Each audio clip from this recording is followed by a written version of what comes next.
Bonjour chers amis, je suis Ibris Kamdem, enseignant de comptabilité et formateur sur les logiciels de gestion.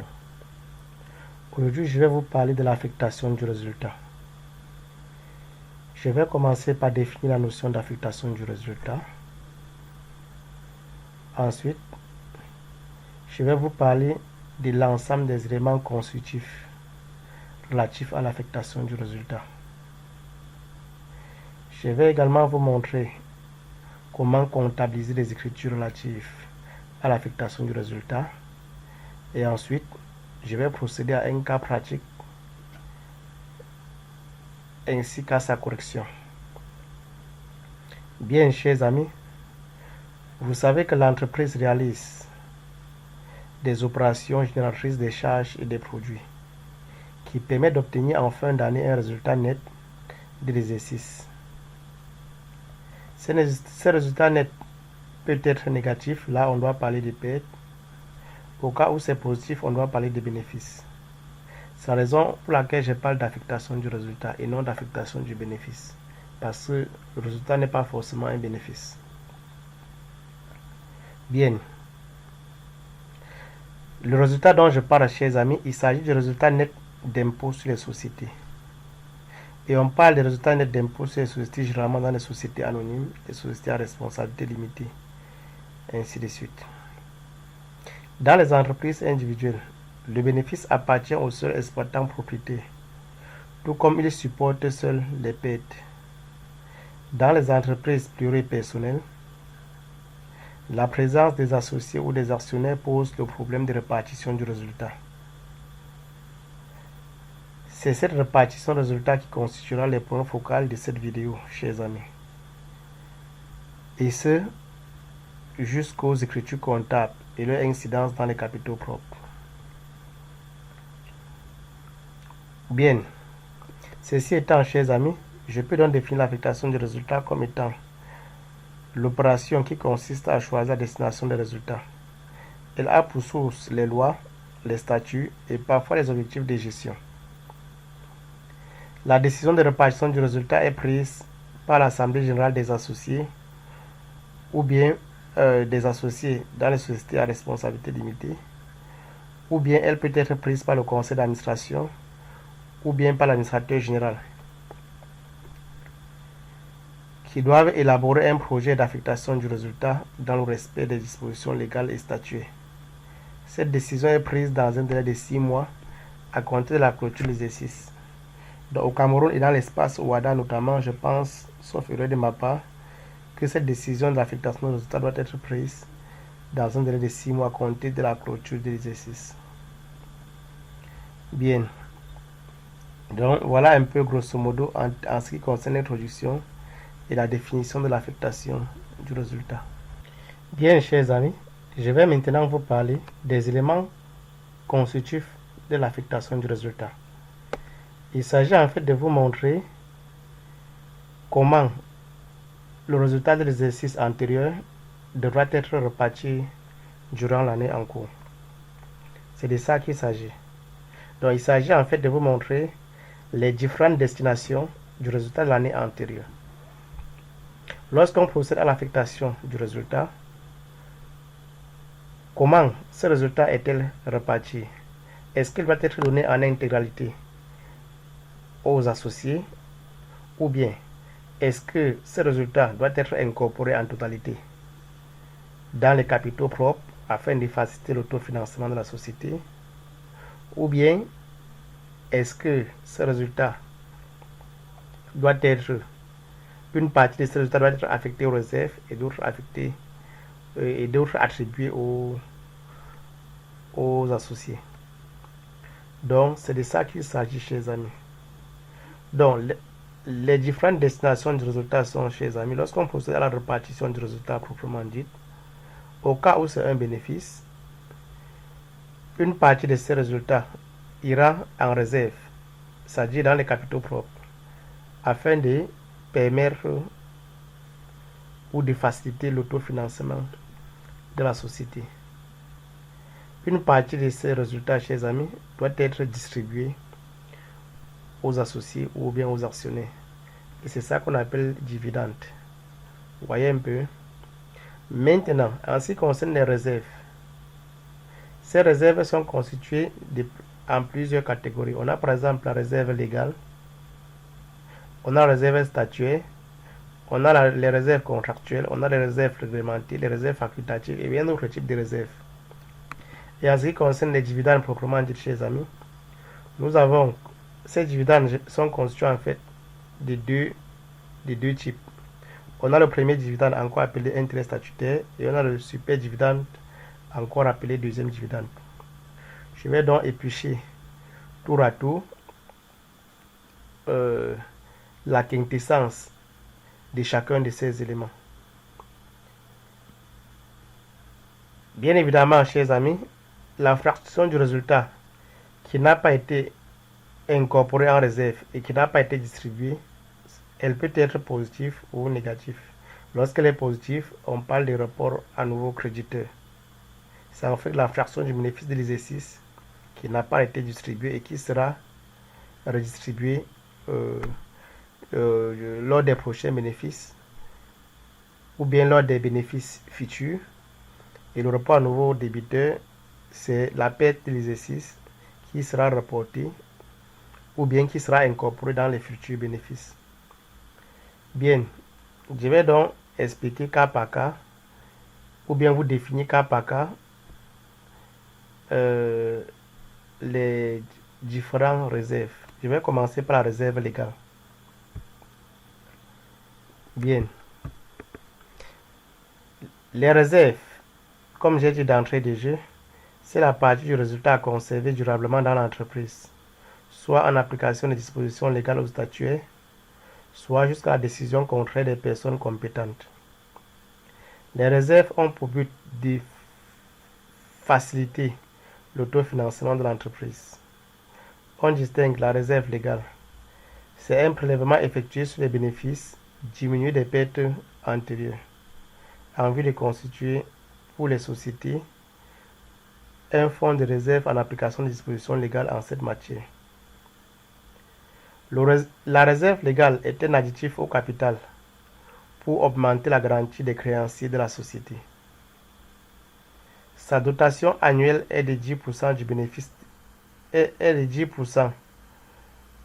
du bénéfice de l'exercice, bien évidemment, diminué le cas échéant des pertes.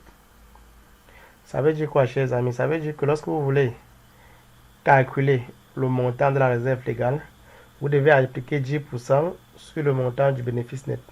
Mais au cas où il y a des pertes antérieures, c'est-à-dire au cas où il y a un rapport à nouveau débiteur, vous devez d'abord déduire ce rapport à nouveau débiteur sur le bénéfice net avant d'appliquer le taux qui est de 10%. Vous voyez un peu?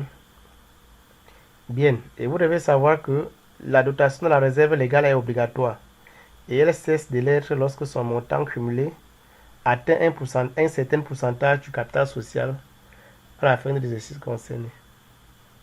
Donc, au Cameroun, par exemple, et dans l'espace Ouada, je pense 20%, sauf erreur de ma part. Dans les autres pays, je ne sais pas le taux. Donc, on doit travailler sur la base de 20% comme plafond dans le cas de cette vidéo. Ça veut dire quoi, chers amis? Ça veut dire que le montant de la réserve légale adoptée pour une entreprise, en aucun cas, ne devra excéder les 20% du capital social. Bien. Et elle est constituée en additif pour augmenter la garantie des créanciers de la société. Je vais maintenant passer à la réserve statutaire. À la réserve statuaire. Elle est constituée en application des dispositions spécifiques des statuts d'une société. On a aussi les réserves contractuelles. C'est une réserve obligatoire lorsqu'elle est prévue par une clause de contrat de société. Et lorsqu'on parle de contrat de société, chers amis, il faut savoir qu'il s'agit d'un acte juridique par lequel un ou plusieurs associés conviennent d'affecter des apports à une entreprise commune en vue de réaliser et de partager des bénéfices ou de profiter des économies qui en résultent. On distingue aussi, chers amis, la réserve facultative ou réserve libre. Elle est dotée par décision de l'Assemblée générale statuant chaque année sur les comptes de l'exercice. Donc la réserve légale, en fait, généralement c'est un forfait défini lors de l'Assemblée générale. on décide que bon, on doit déduire tel montant pour la réserve facultative. Il y a également autres réserves, chers amis, qui généralement sont constituées conformément au statut ou à l'initiative de l'entreprise et peuvent être utilisées selon ses besoins. Donc voilà en fait les types de réserves. Je vais m'appesantir sur ces trois-ci. On a la réserve légale qui est obligatoire. Son taux est de 10% et en aucun cas ça ne devra excéder les 20% du capital social de la société. On a la réserve facultative qui généralement est décidée, son montant est défini lors de l'Assemblée générale. C'est un forfait. On a la réserve ou réserve statuaire. Elle est constituée en application des dispositions spécifiques d'une société. On a autre réserve. Bien. Donc voilà les types de réserves, chers amis. On a également, chers amis, je vais également vous parler du report à nouveau et des dividendes. Certes, j'ai déjà parlé, mais je vais encore répéter une fois de plus. Le report à nouveau, comme j'ai dit d'entrée de jeu, correspond au montant des bénéfices ou pertes dont l'affectation est renvoyée à une décision ultérieure. On distingue le report à nouveau débiteur et le report à nouveau créditeur. Le report à nouveau débiteur est le montant de la perte de l'exercice dont l'imputation se fera dès que possible dans les futurs bénéfices. Le report à nouveau créditeur est généralement de faible montant. Il facilite les calculs du montant des dividendes, qui généralement est fixé à un montant multiple de 100, 50 ou 25. Donc le résultat à nouveau, généralement, c'est un petit bénéfice. C'est un bénéfice très faible de l'exercice. C'est un bénéfice en fait qui n'a pas été distribué, dont le montant est généralement trop faible et qui ira en additif sur les prochains bénéfices futurs ou bien pertes futures. Bien, on a aussi, chers amis, les dividendes. Je vais également vous parler des dividendes. Les dividendes, en fait, ce sont les sommes mises à la disposition des associés ou bien des actionnaires. Et on a deux catégories. Pour mettre à la disposition des actionnaires ou bien des associés, il va falloir qu'on les calcule au préalable. Et lorsqu'on les calcule, on doit tenir compte des deux aspects, de l'intérêt statutaire et du super dividende. L'intérêt statutaire se calcule sur la base d'un taux et sur la base d'une base. Le taux d'intérêt statutaire, son taux est défini dans les statuts bien évidemment. Et la base de calcul de l'intérêt statutaire, ce sont les actions. Ce sont les actions, c'est le montant des actions libérées et détenues par chaque associé ou actionnaire. Vous voyez un peu. Bon, dans les sociétés anonymes, généralement, on parle d'actions et dans les sociétés à responsabilité limitée, on parle de parts sociales. Donc, la base de calcul de l'intérêt statutaire, c'est le montant du capital libéré par chaque actionnaire ou chaque associé. Donc, voilà un peu ce que ça veut dire. Et son taux, est défini, le taux d'intérêt statutaire est unique pour tout le monde et c'est défini dans les statuts. Vous voyez un peu. Et le calcul de l'intérêt statutaire se fait au prorata temporis, c'est-à-dire proportionnellement au temps de libération. Vous voyez un peu. Vous devez également savoir que cet intérêt statutaire, j'ai encore appelé ça premier dividende. Et c'est généralement non cumulatif. Ça veut dire que si au cours d'un exercice, il y a une perte, durant l'exercice prochain, vous ne devez pas demander que qu'on recalcule les intérêts statutaires de l'année passée. Donc c'est généralement non cumulatif. Mais les statuts peuvent prévoir que les intérêts statutaires soient cumulatifs. Donc en fait, c'est une somme versée aux actionnaires en vue de rémunérer la privation du capital, de son capital. Puisqu'il a injecté son capital à la société, on essaie de les rémunérer par ça. Bien, chers amis, on a également le super dividende. Le super dividende, c'est également une somme mise à la disposition des associés ou bien des actionnaires en vue de rémunérer le risque qu'ils ont encouru. Vous voyez un peu, puisque ils ont injecté leur argent dans la société, il peut arriver que la société génère plutôt des pertes. C'est pour ça qu'on parle de risques encourus. Donc, il va falloir qu'on les rémunère par rapport à ça. On a défini une catégorie de dividendes appelée super dividende ou bien deuxième dividende. C'est le montant attribué à son montant. Son montant est unique et attribué à toutes les actions. qu'elle soit partiellement ou totalement libérée. Vous voyez un peu, son montant est identique à toutes les actions comme je viens de dire. Ça veut dire qu'on peut définir par exemple, bon, le super dividende généralement, voilà comment se calcule vraiment le super dividende. Lorsqu'on procède à la répartition, à l'affectation du résultat, on va d'abord doter les réserves. Ça veut dire réserve légale, réserve facultative, autre réserve, réserve contractuelle. Il faut d'abord doter ça. Lorsque vous avez doté ça, la différence, le reste, est considéré comme étant le bénéfice distribuable, c'est-à-dire que le bénéfice qui sera mis à la disposition des associés. Sur ces bénéfices, il faudrait d'abord doter le premier dividende qui est l'intérêt statutaire.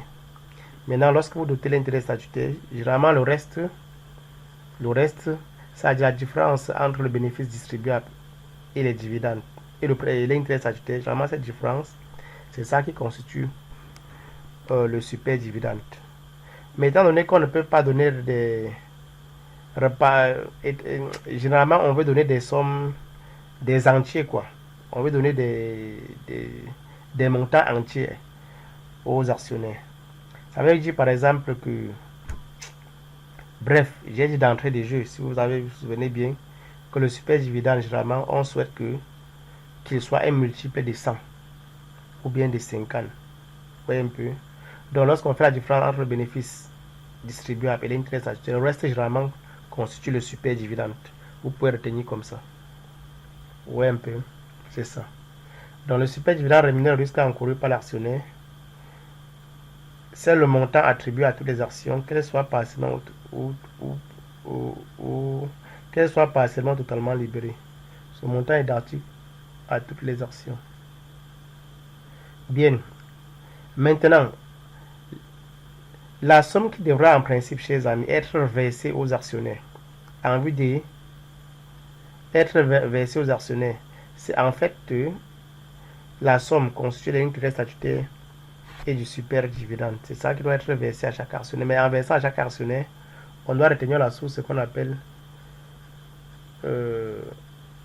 bon, au Cameroun en principe, et dans l'espace WADA, comme j'ai dit, comme je précise toujours, il faut retenir, par exemple, au Cameroun, l'impôt sur le capital immobilier, appelé IRC, l'impôt sur le revenu des capitaux immobiliers. Son taux au Cameroun, c'est de 16,5%. Bon, dans les autres pays, moi, je ne sais pas, je ne sais pas le taux. Mais dans tous les cas, le taux ne peut pas être identique dans tous les pays. Ça dépend de la fiscalité de chaque pays. Bon, dans certains pays, on peut ne pas retenir la source. C'est 16,5%. Donc, avant de reverser au Cameroun, ça veut dire que s'il fallait verser, par exemple, une certaine somme de 10 millions à un actionnaire à titre de dividende, vous ne devrez plus verser 10 millions, mais vous devez reverser plutôt 83,5% de 10 millions. Parce qu'il faut retenir la source, l'impôt sur le revenu des capitaux immobiliers. Donc voilà un peu grosso modo, chers amis, les enjeux relatifs à la répartition du bénéfice. Vous voyez un peu, chers amis. Bien. Maintenant, je dois vous parler des écritures comptables relatives à la répartition du bénéfice. Vous devez maîtriser les écritures comptables. Donc, vous devez même d'abord maîtriser les comptes relatifs à l'affectation du résultat. Vous devez savoir que le compte relatif au résultat lorsque c'est un bénéfice, c'est le compte 131. Et le compte des pertes, c'est le compte 139. Vous devez maîtriser ces comptes. À défaut, vous pouvez vous servir de votre plan comptable. Vous n'êtes pas obligé de retenir. Vous voyez un peu. Les comptes de capitaux propres, en fait, généralement, sont les comptes de la classe 1, de manière générale. Donc, lorsqu'un compte commence par le chiffre 1, c'est un compte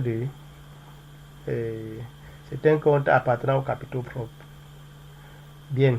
Donc, en termes de réserve légale, 111, réserve statutaire 112, réserve contractuelle 112 aussi, réserve réglementée 113, réserve facultative 118. Donc, pour comptabiliser, bon, vous avez le premier dividende. Vraiment, on comptabilise le premier dividende au crédit du compte 462. Le super dividende au crédit du compte 465. Bien. Donc, en début d'exercice, en fait, cher comptable, ce que vous devez faire, vous devez contrepasser, vous devez passer l'écriture ici en début d'exercice. Donc, en début d'exercice, attendant l'approbation des comptes de la gestion de l'affectation de résultat, Vous devez débiter le compte 131 qui est le bénéfice de l'exercice antérieur qui avait été réalisé. Vous devez le débiter par le crédit du compte 1301 qui est le résultat en instant d'affectation. Ça, c'est en cas de bénéfice. Et en cas de perte, vous devez débiter le compte 1309, résultat en instant d'affectation perte, par le crédit du compte 139, résultat net perte. Donc voilà l'écriture qu'il faudrait passer, chers comptables, ou bien chers amis, en début d'exercice. Maintenant, lorsque on a effectivement partagé, procédé à la répartition du résultat, voici les écritures que vous devez passer à ma droite. Après l'affectation du résultat, les écritures ci-dessous sont passées. Donc vous devez débiter le compte 1301 et le compte 121. Ce compte 121, c'est le rapport à nouveau créditeur de l'exercice antérieur. Ça veut dire que c'est la fraction du bénéfice de l'exercice antérieur qui n'avait pas été distribuée. Vous devez débiter ça et débiter le 1301 dans l'affectation. Et ensuite, vous devez créditer l'ensemble des réserves. Donc, vous devez créditer le compte réserve légale, réserve statuaire, autres réserves, associé compte courant, associé dividende. Donc, vous convenez avec moi que ça devient aisé. Dans le compte 111, réserve légale, vous devez en fait mettre le montant de la réserve légale qui a été dotée durant l'exercice. Le 112, le montant de la réserve statuaire, autre réserve, même chose.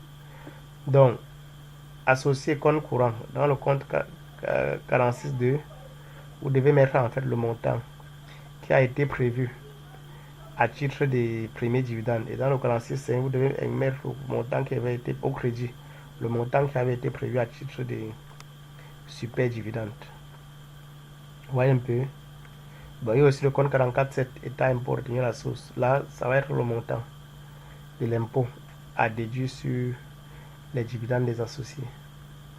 Vous devez également créditer le compte 129, rapport à nouveau débiteur. Le rapport à nouveau débiteur ici, il s'agit du rapport à nouveau débiteur de l'exercice antérieur.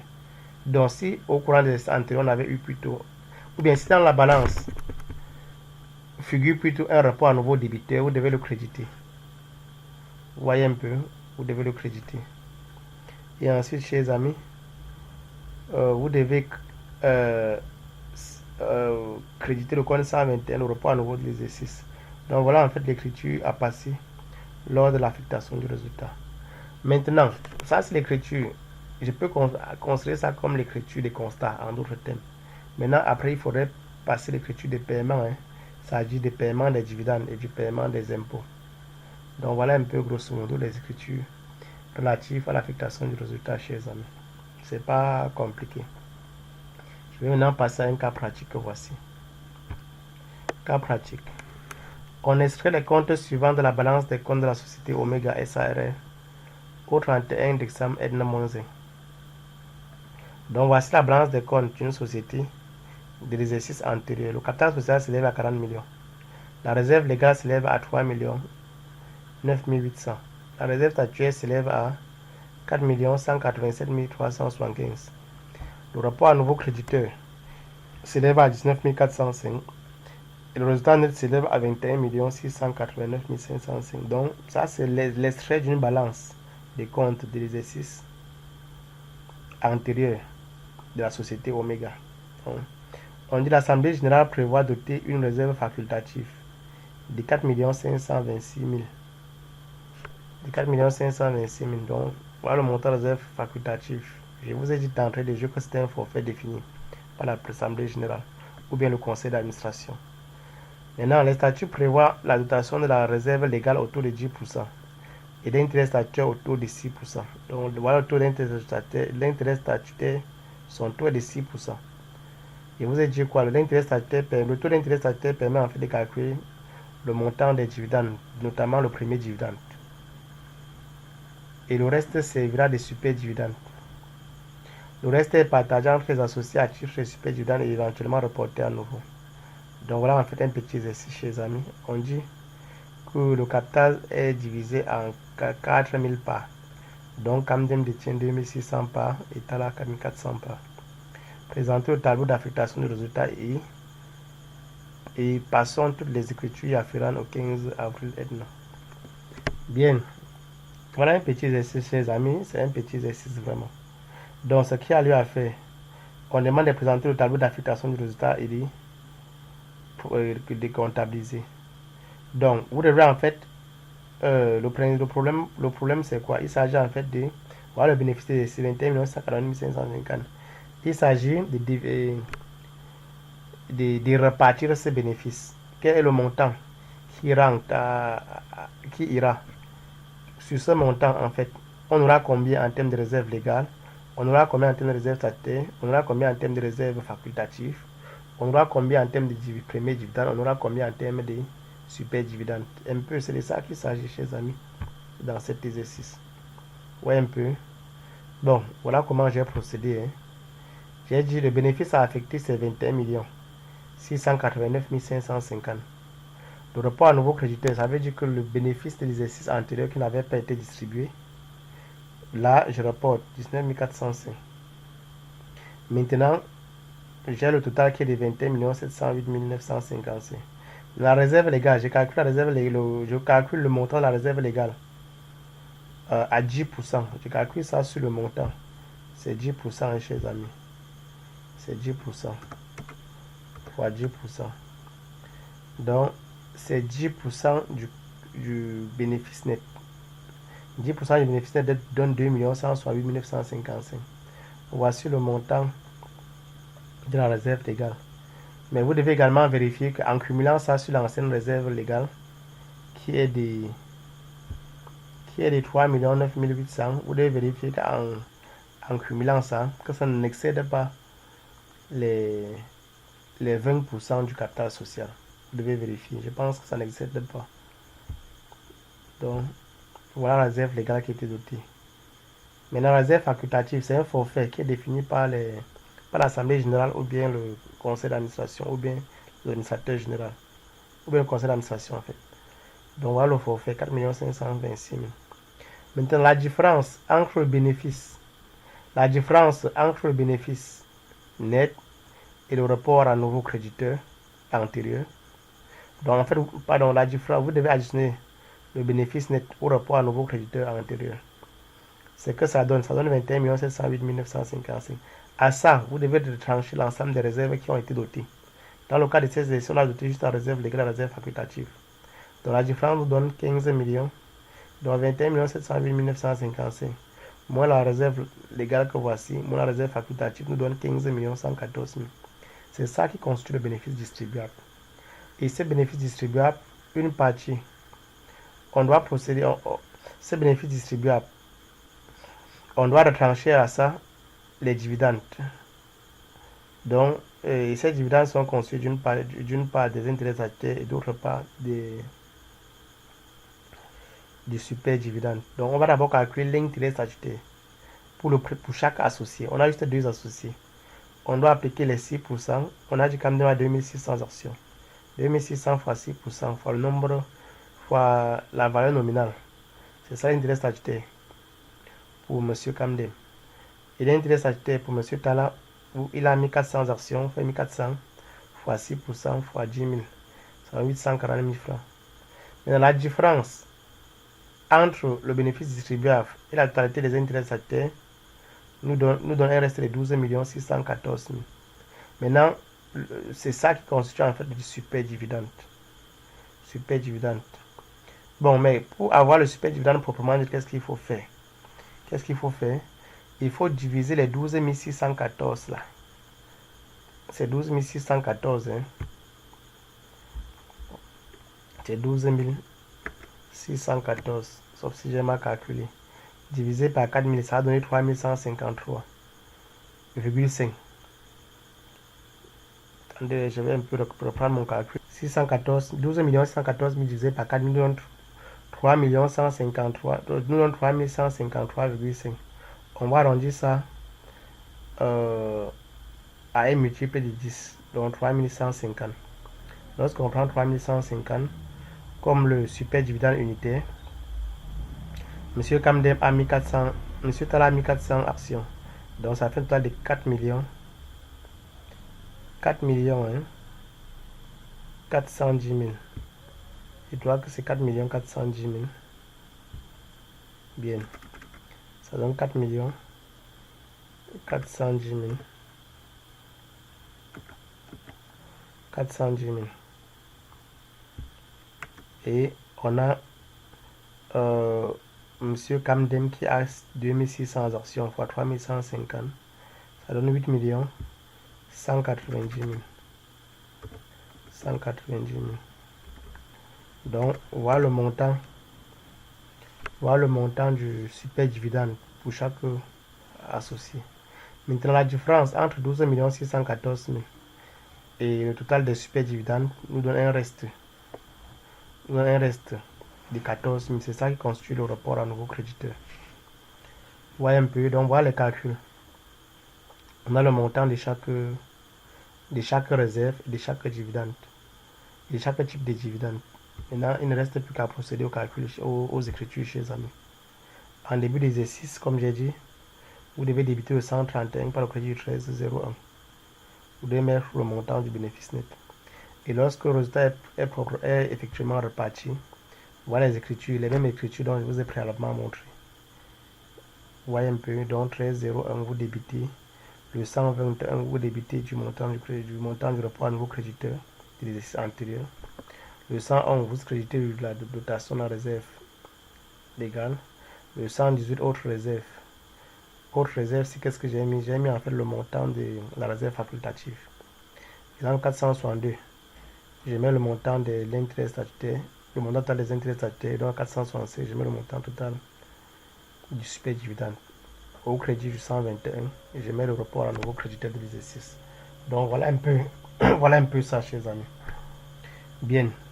Maintenant, si ça est des écritures de paiement, vous devez simplement débiter les comptes de la classe 4 par lorsque vous devez payer les associés, vous devez débiter simplement les comptes 46 que voici par le crédit du compte banque ou bien caisse. Mais vous notez que vous devez également tenir compte, s'il en existe, de la retenue à la source. Par exemple, au Cameroun, l'impôt sur les capitaux mobiliers. Donc voilà les enjeux relatifs à la répartition du bénéfice chez les amis. Voilà les enjeux. Et je n'ai pas... Voilà les enjeux. Donc je vous remercie, chers amis. Partagez cette vidéo aux élèves afin de les édifier davantage.